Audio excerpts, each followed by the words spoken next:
Hey everyone, this is the ShutInBakas. My name is Chris.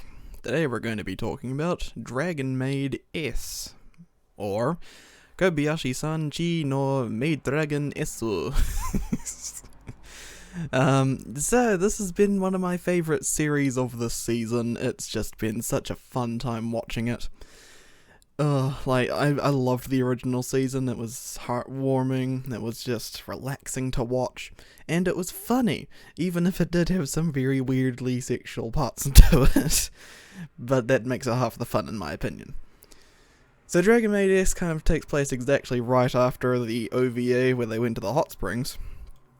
And yeah, I mean, really there's not much to the story, obviously. Same old, except for now a character named Ililu shows up, which people would not stop telling me I was saying her name wrong. It's Ililu, I'm sorry, alright. So, yes, Ililu shows up. She's a part of the Chaos faction. She's obviously a dragon. And she has got some gigantic bazongas compared to her body size, so that's what makes her so interesting to the fan base. And yeah, like the first episode was nutty because basically it was just dialogue and just your usual Dragon Maid normal stuff. And then the last half of the episode was like a fight scene and then like some actual story progression. And I thought that was pretty actually awesome. Because, you know, you don't see much fighting in Dragon Maid or that much fighting stuff from KyoAni in general. So it's really awesome to see them actually try something a bit different. And yeah, the animation of this series is nuts. Like, even just really normal things like somebody getting up or somebody just walking or doing an exaggerated movement, like it's all over the place. Like it looks like they're having fun just making the characters move in wild and wacky ways. And I feel like that's because they're trying to get people to remember, hey guys, KyoAni exists and we're cool, right? Yes, you are. You are super cool, KyoAni. We love you. And we're so happy you're back. So what's the show really got going for it aside from a new Dragon Girl, amazing animation, and more of the fun old stuff? Well, we're getting a lot of story and backstory to the actual characters themselves, which I think was my main criticism of the last season, because it was all just happy fun go time, which, I mean, that's good and all, but like, they keep sprinkling stuff in, like very vaguely about the dragon world that they come from. And they don't actually say anything more about it. It's like, oh yeah, that happened one time. That's it. But in this one, they're actually doing some interesting stuff. Like, Ililu's backstory of the Chaos faction trying to, like, be peaceful with the humans, but the humans, like, you know, they attack them and they killed a lot of dragons somehow, not sure.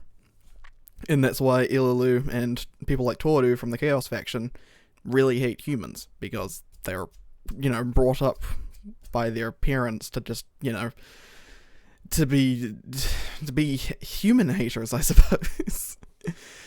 Yeah, and other ones was a more recent example was Elma and Toru's meeting, where Toru was going around in a city. She was investigating some god coming around in the town and giving them food and water and stuff.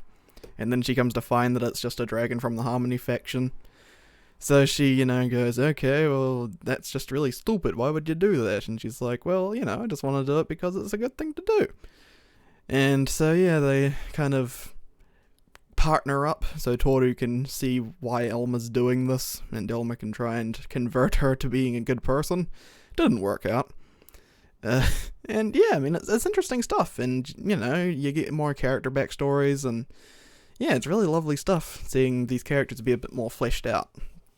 Considering I think that's what the main thing that the last season was missing. These characters are making a bit more sense, you know? Like, if you've watched some more of Season 2 recently, go back to Season 1 and then just, you know, go, oh, okay, so that's why this character does that, or that's what this was a reference to, because they actually have done a good job of making Season 2 actually give you information of the stuff that happens in Season 1, which I completely forgot about. And yeah, I mean, other than that, there's not much else to say other than the characters are fantastic. Lukua got a really good episode recently in episode 6 with Shout the Baby. Sorry, that's the dub talking. Um, Speaking of the dub, the first episode of the dub for season 2 is out on Funimation at the moment, if you're into that. I'm not. I watched the first episode and the characters' voices have changed a wee bit. Like, they're not using the same pitch. And Kana's gone from being a soft-spoken lolly dragon to being a toddler dragon in English. So she, slurs her words and kind of just muffles. I mean, I get it's accurate to the Japanese version, but when you've already had the first season where she spoke completely clearly, it's a bit weird. And stuff like that. And you have to wonder how much of the stuff they're actually changing, because the last season did have a big controversy with the dub, where they would change things randomly just because it fit the agenda that whatever the voice actors wanted. And we don't need that in anime. We just want to have fun. We don't need to know about patriarchal societal demands, that's not something that I want to know about when I'm watching Dragon Maid.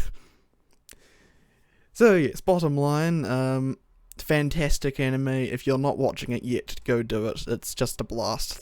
Every week I've been waiting for a new episode to come out. I wake up, go, oh damn, it's not Thursday. I know technically the meme is it's Dragon Maid Wednesday, but here in the bottom land, it's Dragon Maid Thursday. And yeah, overall, it's a blast. I would recommend anybody watching it. Except for the people who are not very good with sexual humor or references. There's a lot of those. So if you're not into that stuff, don't watch this. It's filled with them. And even more questionable stuff, which I'm not going to get into here because it was kind of ruined the mood I've made. But yeah, either way, it's good stuff. The opening is fantastic. I've always had this feeling that when you love an opening from a first season so much, will the second season live up to that first opening? This one did. I loved the first opening so much. It was just happy, fun, and it got you hyped for the show. And this one does as well. I've literally been listening to it on repeat and also bought it on iTunes. I don't do that very often, but I bought the song on iTunes because I just want to support the guys who made it, which are Fahana, I think that's their name.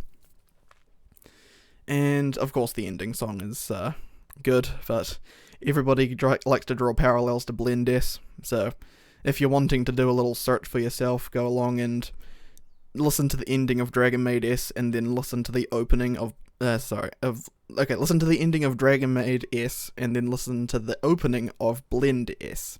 That's what I meant to say. And you'll see the parallel. Anyway, overall, I'm not sure how long the season will go for. I'll bet it's just 12 episodes like the last season. Nothing confirmed yet. But I feel like that's going to be the case. So yeah, basically all sorts of stuff is going to happen. And I'm looking forward to it every week. So anyway, hope that sums up my thoughts pretty well of the season so far. Kind of a shorter video because Dragon Maid doesn't have much of a plot to talk about. And I've got nothing but positive things to say about it, so I don't have anything to ramble about, really. Thanks for watching. Hit the subscribe button. Ding the bell. And be sure to follow us on Twitter. And, of course, thanks for watching. Peace out.